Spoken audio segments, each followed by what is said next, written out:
Good to see you. I'm meteorologist Dave Schwartz right here at ocpostsentinel.com. A shout out to Lindell Brown of Poughkeepsie and Everett Smith of New Windsor. Good to see you guys. Can you tell I'm a little geschwitzed here today? Man, I'll tell you, it has been humid. And here in the studio, phew, well, cooler air is heading our way. The problem is we won't see blue skies around here till Sunday, definitely Monday, maybe Sunday. We're sponsored today. Look who's got us. It's Hudson Valley Nursery and Garden Center. I'll tell you, they buy truckloads of grills and patio furniture and sell them to you at liquidation prices. All brand new merchandise right out of the box with a full manufacturer's warranty. No worries. Grills, gadgets, the whole schmear, guys. Everything for grills and smokers at wholesale prices. HudsonValleyNursery.com. Good to have you guys sponsoring us.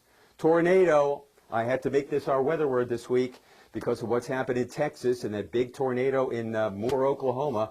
Could something like that happen here? Probably not. We don't get the monsters of tornadoes that they do out in Tornado Alley. But we do have thunderstorms, and it's from these clouds that tornadoes are born. Violent updrafts, winds coming from different directions causing spin, strong winds aloft, lighter winds here, getting a spin like that going. And then when you get updrafts taking this spin, it turns it like that. And that's the tornado. This was an actual tornado photographed right here in Newburgh looking west back 5 years ago. So they can hit, but nothing like the supercell thunderstorms that produce the EF 3, 4, and 5 tornadoes, Moore, Oklahoma, right in Tornado Alley. But we get them. We're getting into severe season here in the Northeast. Make sure you have that weather radio and make sure it's a battery-powered one just in case the power goes out, okay?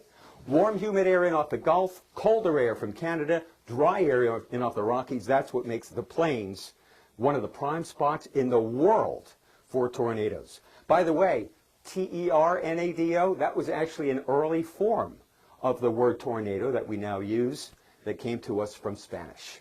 Quite often, tornadoes come from lightning-producing thunders. That's not always the case, especially here in New York State.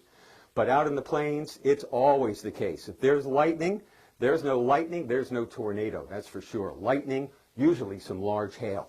We've got a cold front, the same system generally that hit Oklahoma and Texas earlier this week. That's moving in on us right now, much weaker, but we do have a moist flow coming in off of the Gulf of Mexico and the Gulf Stream right into the Hudson Valley. That's why it's been so warm and so humid and muggy. It's activated my curl, unbelievable, but there's drier air coming in. It's crossing the Rocky Mountains, and we'll get here Sunday and Sunday night. Until then, look for rain. This front is just going to pretty much stall here on Friday. Low pressure around Philadelphia will ride right up into New York and Connecticut and up into Massachusetts, but that's going to take a long time. Until then, look for cloudy skies, a rainy Friday, temperatures in the low 60s, dropping to the 50s in the afternoon, and not getting out of the 50s on Saturday. And if you're going to graduation at West Point Saturday, take a coat and take an umbrella because it's going to be nasty. Sunday, a little drier, and then Monday, this is the forecast high for Monday, that's when our temperature reverts to average 70 degrees. Until then, it's going to be chilly and wet around here. A couple of more shout-outs to some of our great fans. How about Lori G. and Bob O? From Fox 103.5, the Hudson 103.1, the Hudson Valley, and also LaToya Johnson of Newburgh, New York. There we have it, my friend. Tornadoes and the forecast for a soggy start, then a beautiful end to Memorial Day weekend. I'm Dave Schwartz for the gang. Also want to say hey to, did I say hi to Everett Smith and Lindell Brown? I think I did. Good to have you guys watching here too. See you next week.